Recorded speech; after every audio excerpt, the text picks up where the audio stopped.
je ne sais pas jusqu'à quand ça va durer. Pourquoi je voulais être prêtre? Je me suis posé la question même tard, parce qu'il y a plus de 25 ans que je suis prêtre. Je me suis dit, pourquoi j'ai voulu être prêtre? Parce que j'ai vu Jean qui était constant toujours? Non, c'est pas ça. Est-ce que c'est parce que j'ai vu mon curé? Non, non, non, lui, il était grognon, j'aimais pas. J'aimais pas. Pourquoi j'ai devenu prêtre? Alors, j'étais enfant de cœur, on habitait à côté de l'église. Hein, c'est comme s'il est là, et puis on faisait 30 mètres pour rentrer dans l'église. Hein. Pourquoi j'ai voulu devenir prêtre? Eh bien, finalement, c'est récemment que j'ai découvert pourquoi je voulais devenir prêtre. Récemment, oui. D'abord, je jouais à dire la messe. On jouait. Puis ça, il y a beaucoup d'enfants qui ont fait ça, puis qui n'ont pas été prêts après. Mais moi,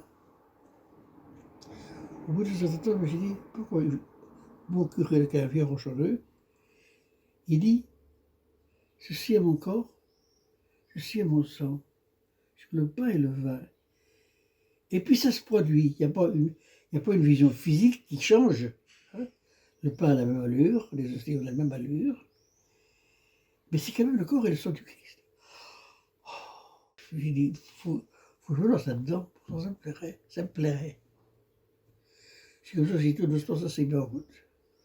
Et puis il n'y a pas eu, pendant les 10 ou 12 ans qu'on durait mes études, il y avait un doute, me disant, faut que tu arrêtes. Il n'y avait pas dessus le marché. Mes parents m'ont jamais dit, il faut que tu sois prêtre. Mon père était très croyant, mon père était chanteur par-dessus le marché à l'église. Puis bon, il l'a eu au virage. C'est à l'église qu'il est tombé une congestion cérébrale, il chante la messe. Il est tombé à la congestion cérébrale, il est tombé pendant la messe à 10h30 le matin. Et puis il est mort à 5h. Il a attendu que j'arrive, moi. J'étais à Poitiers. Avec mon frère père, on arrivait tous les deux à ce moment-là. Mais c'est ça, enfin, pratiquement.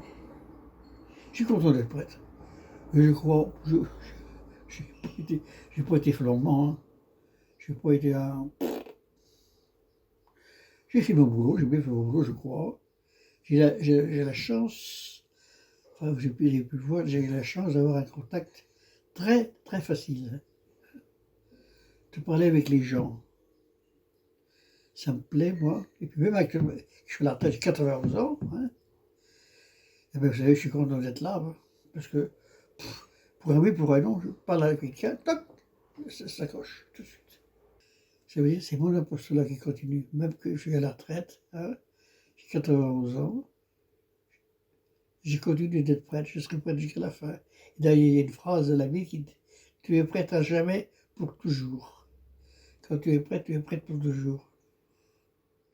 Quand on meurt, d'accord, il y a un jugement rapide. Toc, paradis, poc, l'enfer, toc, purgatoire. J'exagère un petit peu, mais je me dis, quand je parlais de Saint-Pierre, là, grand Saint-Pierre, c'est lui qui a les clés du paradis. Je te donne les clés du royaume des cieux, qu'il a dit, Pierre. Alors on considère Pierre comme le gardien. Il trie. Et moi j'imagine, ça c'est une petite histoire qu'on se raconte entre nous, j'imagine l'histoire que quand je parlais devant Saint-Pierre, ah, tant que je sais quand arrive, ah, je sais, tiens, ah, mais vous êtes prêtre, hein? Oh, puis il y a d'autres prêtres dans votre famille, hein, ça veut dire que, oui, oh, ben, tu vas penser, ah, mais il y a une petite tante en moi qui me plaît pas, qui m'a dit, c'est bien, oh, mon Dieu, qu'est-ce que j'ai fait comme bêtise? J'invente, hein, c'est ça que j'invente. Qu'est-ce que j'ai fait comme bêtise? Moi qui m'a dit que la bêtise que j'ai faite, non, Saint-Pierre, j'ai pas fait de bêtise, pourtant, moi. Non, tu n'as pas fait de bêtise. Mais je lui dis quelque chose qui est plutôt important. Tu aurais pu faire mieux. Oh, sacré Saint-Pierre, bon sang.